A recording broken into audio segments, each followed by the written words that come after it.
Our next speaker is Helen Zeerip, and she is the real deal, in my opinion.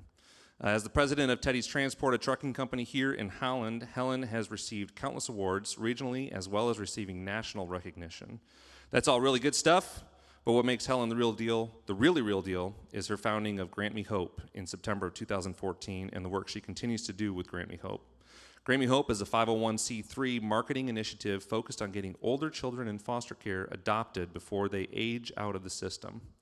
By getting filmed bios of these children onto 8 TV stations between Michigan and Ohio, as well as the TCT TV network, she has made a positive difference in so many precious children's lives. In 2017, U.S. Senator Gary Peters honored Helen in Washington, D.C. for her work with foster children, and Helen has received the Angel of Adoption Award from the Congressional Coalition of Adoption Institutes. Helen and her husband Craig have 5 children ranging from 13 to 28 years of age. And I'd like to welcome Eric and Helen to the stage. Give them a warm welcome.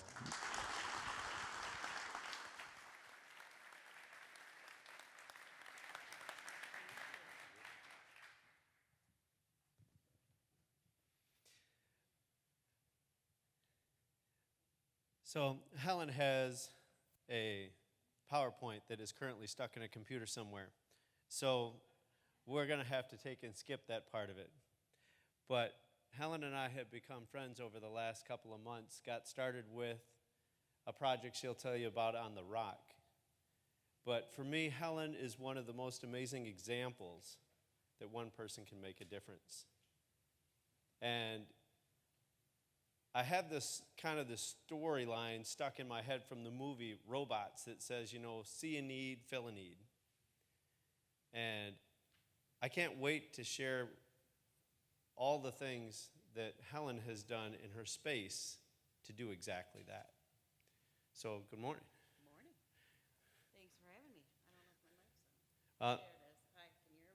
There it is. Hi, can you hear me? Can everybody hear me? Ooh, you can hear me now. There you go. Yeah. We certainly can. So, tell me, how did you get going with Grant Me Hope? How did that get started? Well, that was a God thing. So, September 11, 2014, I prayed that morning. I prayed this prayer a lot back then. I don't pray it now, and you'll understand why. But I would say to the Lord every day, Lord, if there's somebody you need me to help, let me see it, because you'd get so busy running a business and life that you'd miss opportunities to help people. I said that prayer that morning. I went to Kalamazoo on sales calls for Teddy's, and it was later in the afternoon. I thought, I'm not going to drive all the way back into Holland. I'm going to go home and do my emails.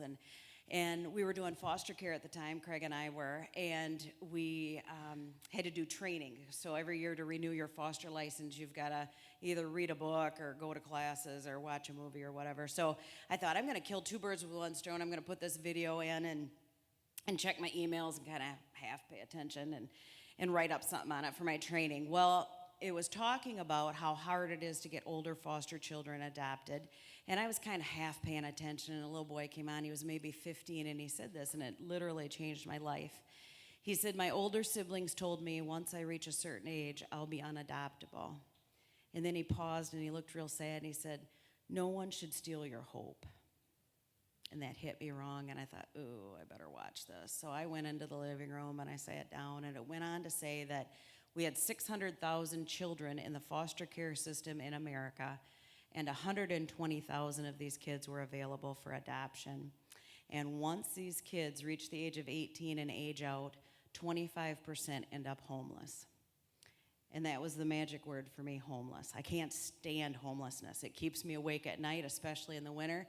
It really bothers me. And I thought, oh my gosh, I am doing foster care. I've adopted twice from the foster care system, and I had absolutely no clue that we had, first of all, that many kids in the system, and second of all, that these kids were ending up homeless. That's pathetic in America, with all the blessings that we have, that these children are ending up homeless. It makes me angry. So it went on to say, this video went on to say that California did a marketing initiative where they got these kids on TV news stations, and they had a high success rate of getting them adopted. So I thought, why aren't we doing that here in Michigan? So at the time, I was on the board of Pathways MI, so I called the executive director, Jeanette Hoyer, and I said to her, Jeanette, if I can come up with the money, can you help me get these kids on TV? She's like, Helen, I love that idea. Yes, I will help you. So then I called Barb Aldrink. I had met her at a women's networking lunch, and I knew she had done TV commercials. And I called her and I said, Barb, I just found out that all these kids are ending up homeless. Less than 2% will ever go on and get any further education. The boys end up getting in trouble with the law because they have nobody and nothing. And the girls end up shacking up with a guy because they have nowhere to go. And their kids end up getting back in the system because they've never had a proper mother or father figure to teach them how to be good parents. And I'm like, it just makes me sick. So I said, I want to get these kids on TV and get them adopted. Can you help me? She said, yes, I'd love to. And that was the beginning of Grant Me Hope. I said to her, do you have any connections with TV stations? Yeah, she said she did with Channel 8 and Channel 13. So I always watched Channel 8, and I thought, well, that's great. So she made an appointment, and we had to go to them back to back, and we called on Channel 8. Does anybody here work for Channel 8? Okay, good. Then I'll tell the rest of the story. So I told them my spiel and how we wanted to get these kids adopted, and they wanted to sell me a $70,000 marketing package. Well, I didn't have $7, let alone $70,000, so that wasn't going to work. And we walked out of there, and I seen one of their newscasters, and I went marching up to her, and I did my spiel with her, and she's like, yeah, you got to talk to the sales department. So that didn't help. So then we had to go to Channel 13. Well, I never watched Channel 13. I didn't know the newscasters at all, and we met with the sales rep and Catherine Barrett. Well, Catherine Barrett, if you don't watch Channel 13, is a newscaster. So I'm in there, and me and Barb are there, and I'm telling him my spiel and how we got to help these kids. And she looks at me, and she's like, Helen, what do you want? I said, I want you to air my kids for free. She looked at that sales rep, and she's like, you can leave. So she walks her out the door, and she shuts the door, and she comes back in, and she said, I'm going to tell you something, Helen. What you're doing is near and dear to my heart. She said, I've adopted. I thought, oh, thank you, Lord, this is good. She said, it is not typical for TV news stations to air other people's work. She said, we always send our own videography crew. So she said, I don't know. She said, why don't you send me your demo, and if it's good, we'll air your kids on my Take 5 and Company every Tuesday between 9 and 10. I looked at Barb. I said, Barb, your demo better be really good. And Barb's like, it will be. I'm like, okay. So in November, we got permission from the state of Michigan to air the kids. We started taping. We sent the demos over to WZZM, ABC, Channel 13, and they loved it. And we aired our first kid January 6, 2015. In less than 4 months after I uttered that prayer, Lord, if there's somebody I need to help, let me see it, we had our first child on the air. That was such a God thing. So that was the beginning of Grant Me Hope.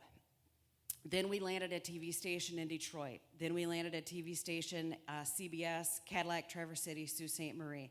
Then we landed TCT TV. Then a few years later, we landed a TV station in Lansing. So if we don't get any bites on the kids in Grand Rapids, we bump them over to Detroit. First kid we aired in Detroit, we got 19 phone calls on. So we went from having absolutely no interest in a potential adoptive child to 19 phone calls. If you heard the Hallelujah chorus that day, that was me. I was giddy. But it's a national problem, not just a Michigan problem. So in 2016, we launched into Ohio. Ohio is different. Ohio has 88 counties ran by 85 individual agencies, and I have to contract with each individual agency. It's a lot more work, but it's okay. So we've got kids on the air in Cincinnati and in Dayton, and another TV station in Cincinnati. I need to expand in Ohio. I work on it, but I haven't had any other openings there. So if you have any connections with TV stations in Ohio, let me know. Then we launched into Mississippi. Then we launched into Georgia. Then we launched into Indiana. And most recently, we landed the state of New York. New York is like Ohio. There's not one central agency that I deal with. I have to contract with each county. I've got contracts out to 10 different counties. I've got 5 of them back, and I'm waiting for the other 5, and then we're going to start taping. So God has been very good to me and to our team, and very faithful. And when I started Grant Me Hope, I do a lot of work with Pastor Willie Watt at Lifeline Ministries, and I will call him and I'll say to him, usually around Christmas when it's cold and freezing, and I'll say to him, how many aged out homeless foster kids do I have in Holland right now? And when we started Grant Me Hope in 2014, we had 6 aged out homeless foster kids living behind the DNW in Holland. Did you know that? Do you know they're in your backyard? They're here, they're everywhere. And we don't see it, or we don't want to see it, or we don't do anything about it. So I said to my board, okay, it's 2021. I'm like, I had just talked to Pastor Willie, and I said to him, how many aged out homeless foster kids do I have? I had 8 boys. I said to my board, I'm like, listen, we've been doing this now for 7 years, and we still have 8 aged out homeless foster boys in our own backyard, and we've done nothing to help these kids. I'm like, there was a house at the end of the street by Teddy's.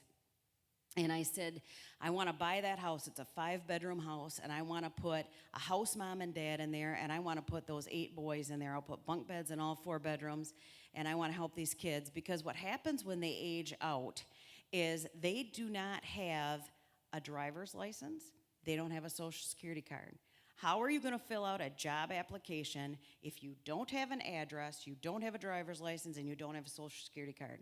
You're not. It's the main 3 things you need on a job application. So how are these boys or girls ever going to be successful? So just recently I've met with Mary Whiteford, and she made it mandatory that they have to have a social security card and a driver's license when they age out. So that was one win. Okay, so I said to my board, we're not helping these kids, we got to do something. So I wanted to buy this house. Well, there's a rule in Holland that you can't have more than 4 unrelated people in the same house. And I'm like, oh crap, I'm going to have to buy 2 houses. So I said, okay, we're going to have to start a capital campaign. So I got together people that I thought would be passionate about these kids, and I asked them to be on my capital campaign. And we had our first meeting last August 10, okay? About August 5, and I'm going to go into your second question here, we had been looking for a thrift store. Now, this was a God thing, too. I had no intention of opening a thrift store. The thought of opening a thrift store sounded like a lot of work to me. And one day, I had a meeting with a gal that was struggling. And she was struggling in business. She was struggling with her job. She didn't feel like she was making a difference. And she said, Helen, can I just talk to you? And I'm like, sure. She had tried to sell me some services at one time. So I said, let's meet at Wooden Shoe for breakfast. So on Monday, we go to Wooden Shoe, and I meet with her, and she tells me she's all lost and whatever, and she doesn't feel like she's making a difference. Let me back this up 1 minute. About 2 months before that, or a month or so before that, I had to speak at, I think it's Faith Reformed Church in Zeeland. They have 4 services. After the 3rd service, one of the girls came out that's seen me and said, Helen, I didn't know you were doing this. She used to be, when my mom and dad were youth group leaders, she was one of their youth group senior high kids when I was just about this high. And I hadn't seen her in years. Her name was Yvonne. And she's like, Helen, I would love to help you. And I said, oh, Yvonne, are you any good at doing research? She said, yeah, actually I am. And I said, I waste so much time trying to call these states to expand into these states, and I get the wrong person, and they don't call me back. And then a month later, I call them, and I'm like, it's just a huge time suck. I said, if you could do this research for me, that would be huge. She said, Helen, I would love to. So keep that story in the back of your pocket. So I'm meeting this chick at Wooden Shoe. We're talking about her issues. She had some sales experience.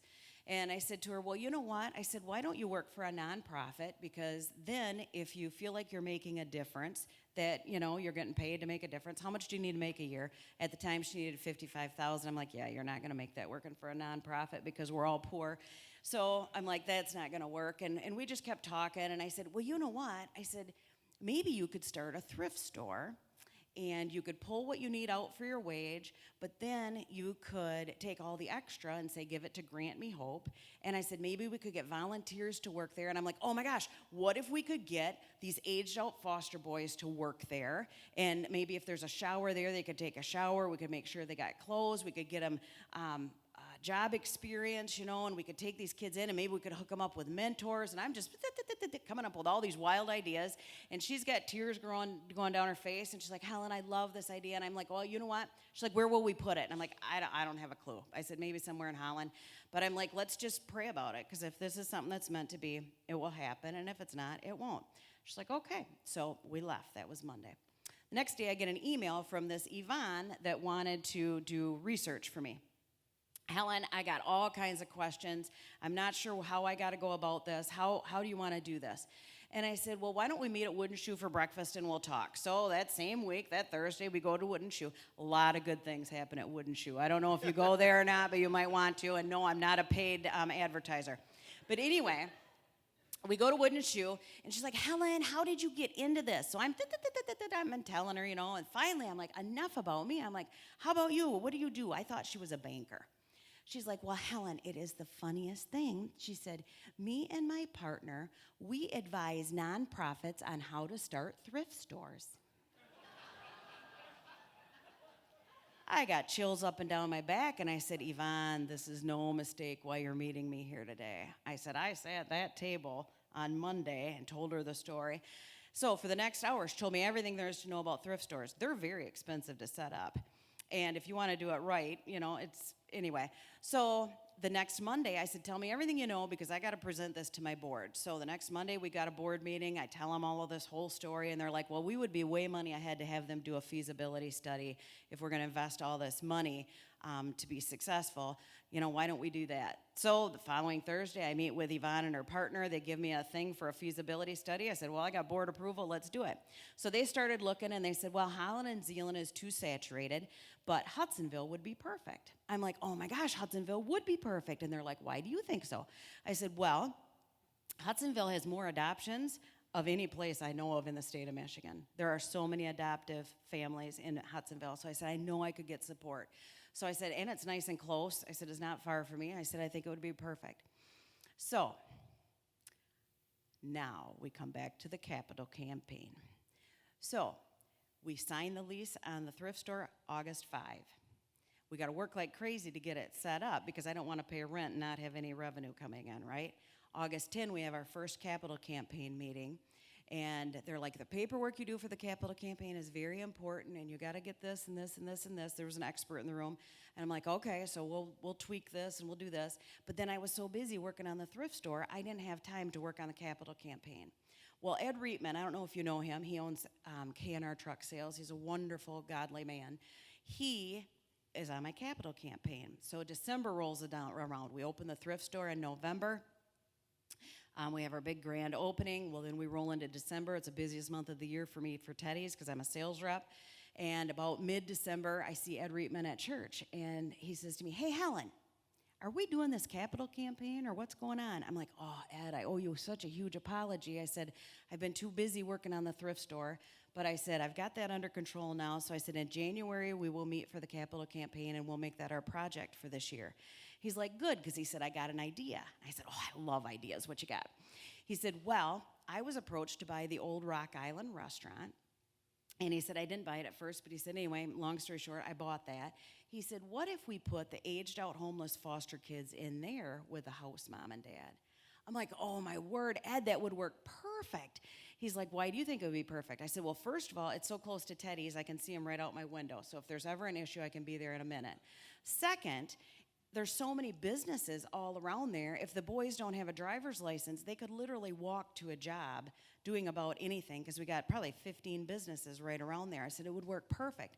He said, well, you're going to want to look at it first because he said it needs a lot of work. I'm like, okay. So I went there with a builder that was helping me on another homeless project, and I asked him if he'd come with me, and everything we looked at that was bad, I looked at the builder, and I'm like, oh, and he'd be like, that's okay, I can fix it. And I'd look at this, and he'd be like, oh, that's okay, I can fix it. So everything we looked at was great. So I had said to Ed, how much do you want for it? Nothing, Helen. You can use it as long as you want. I about died. He gave me a building to house aged-out homeless foster boys, is what we're putting there, and house parents forever and ever. Amen. What a gift from God, right? And all I do is flap my gums, and God is so good, and he's so faithful. So he gave us this building. We started doing demo on it probably in February or March, and that's the first time I met Eric. What a blessing.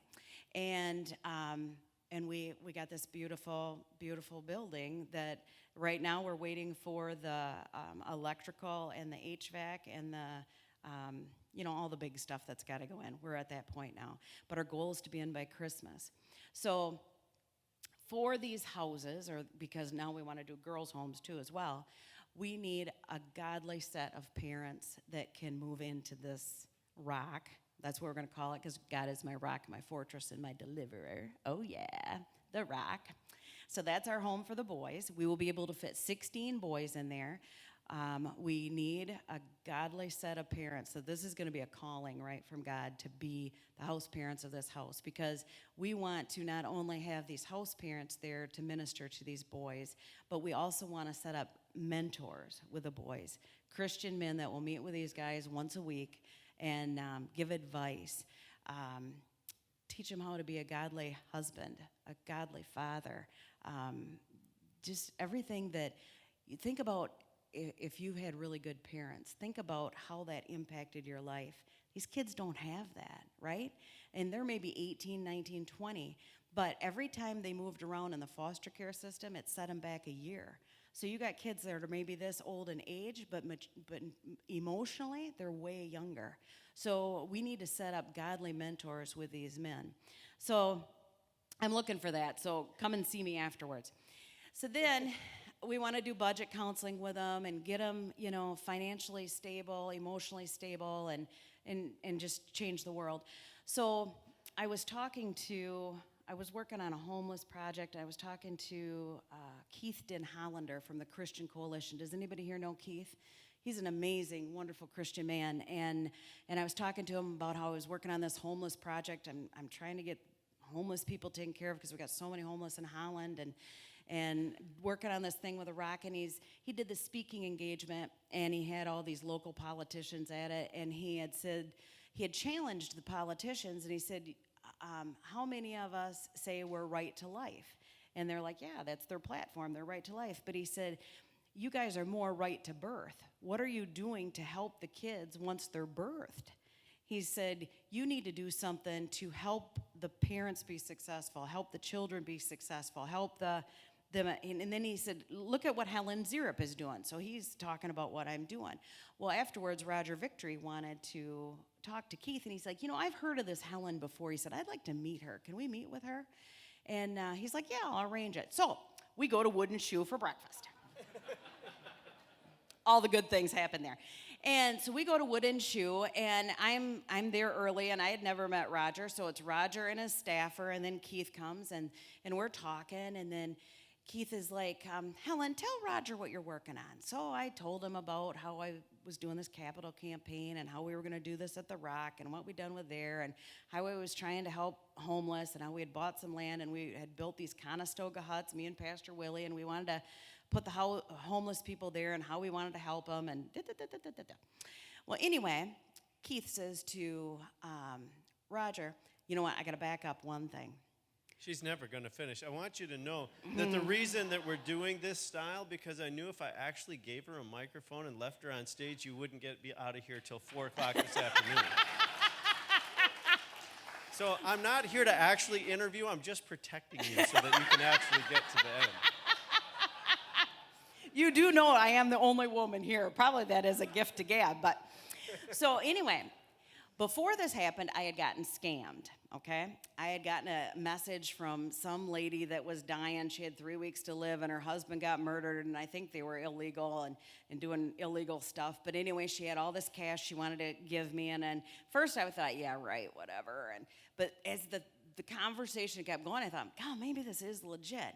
Well, anyway, the following Monday, because this was over the weekend, she sent me a picture of 2 briefcases filled with cash and how she had put them in this box and it had the airway bill number on it and how it had tracking on it. And I thought, oh my gosh, this might be legit. But I thought, how is this going to work if I get $675,000 in cash? How is this going to work when I walk in the bank with 2 cases of cash? They're going to think I'm doing something not quite ethical. So I call my CPA and I'm like, can I have lunch with you today? And he's like, yeah. We went to Trestle Stop, not the other one. So anyway, went to the Trestle Stop and I'm telling him about all this and he's like, boy, Helen, he said, I think it sounds like a really good scam. And he's looking at my phone, he's looking at it, he said, I don't know. He said, this is a very high-end scam, but he said, I think something's going to get caught in customs and they're going to need money. He said, you just wait. There will be some sort of catch where they're going to ask for money. And I got in the car after that, and I said to the Lord, I said, it isn't that I need money, but I said, I am so disappointed because I could have done so much good with that money. I said, I'm just so disappointed. And I just said this prayer, and I was just talking to him. Well, go back to Roger Victory. So I'm at breakfast with Roger Victory, Keith Den Hollander. Then this scam had happened probably about 2 weeks before this breakfast. And Keith and Roger start talking, and Keith's like, Helen, have you ever heard of these ARPA funds? And I'm like, no. And he said, the federal government gave each state so much money for the American Rescue Plan funds to spend on people that were displaced during COVID or businesses that maybe had issues or whatever, but homeless and whatever. And he's like, so we've got, and it was a huge number. It was like many millions of dollars at the state level of these ARPA funds. And I'm like, oh, okay. I'm so delusional. So anyway, he talks to Roger, and he's like, don't you think Helen would be a good candidate for these ARPA funds?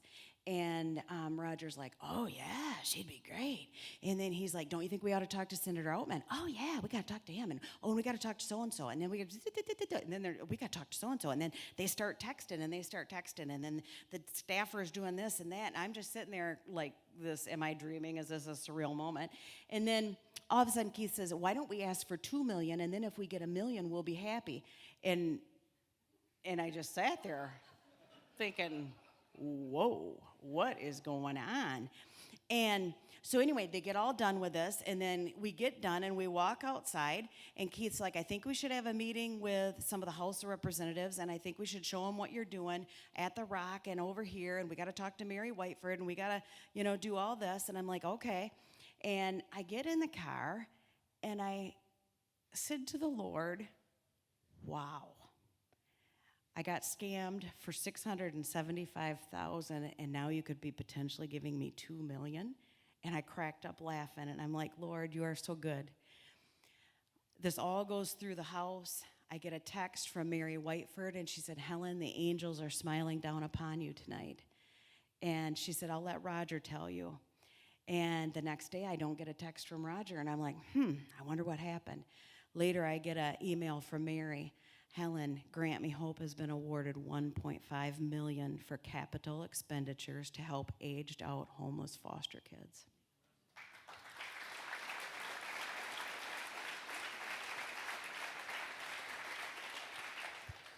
So in the process of all of this, if you could tell a message to these people here that one person can make a difference, what was it? What would you pass on to them? I can't even tell you how important prayer is. I changed the way I prayed a few years ago. I never used to pray out loud. I never used to praise God the way that He is worthy to be praised. And I changed how I prayed and my adoration for God. And there's a Bible verse, it's in Psalms, and it says, those that delight themselves in the Lord will find something about the desires of their heart will be met. And I have so, over the last few years, delighted myself so in the Lord, and look at how He's met all these desires of my heart. So I guess the best advice I would give to you is grow in your relationship with the Lord, and He will bless you to bloom wherever you are planted. So all the people that are speaking today have a table over here. If God has pricked your heart to get involved and you want to learn more about Grant Me Hope, don't walk out of here without talking to Helen. If there's 1,000 people around Helen, email me and I'll give you her information. But you're one person that God has placed in this room. I don't know what God is calling you to. Just don't let the opportunity get away. Pray that every day that Lord brings somebody in front of you, in your space, in your spot, that you can take and show the love of Jesus. You are Jesus with skin on. Act like it. And it scares me. I scare myself to even saying that out loud. I'm preaching to myself. But you don't need huge anything to get started. You just need to see a need. And may you see a need today. And if this is one of them, get involved. I want to add one thing. So we know we got this money coming, and we put offers in on 2 houses for the girls. One is in Finnville, one is in Allegan. And we'll be able to fit 10 girls in one home with house parents, and the other one will have 6 to 8 girls in it with house parents. So I need house parents for the girls too, and mentors for the girls. So if you feel led to help in this way, I would love to talk to you about that. If you have questions about foster care or adopting, or if you want to put decals on the back of your trucks, if you've got a trucking company or a business that has trucks, these trucks go all over America, and it's amazing how many calls I get from out of state because I see these decals on the back of trucks. Thank you. Thank you very much.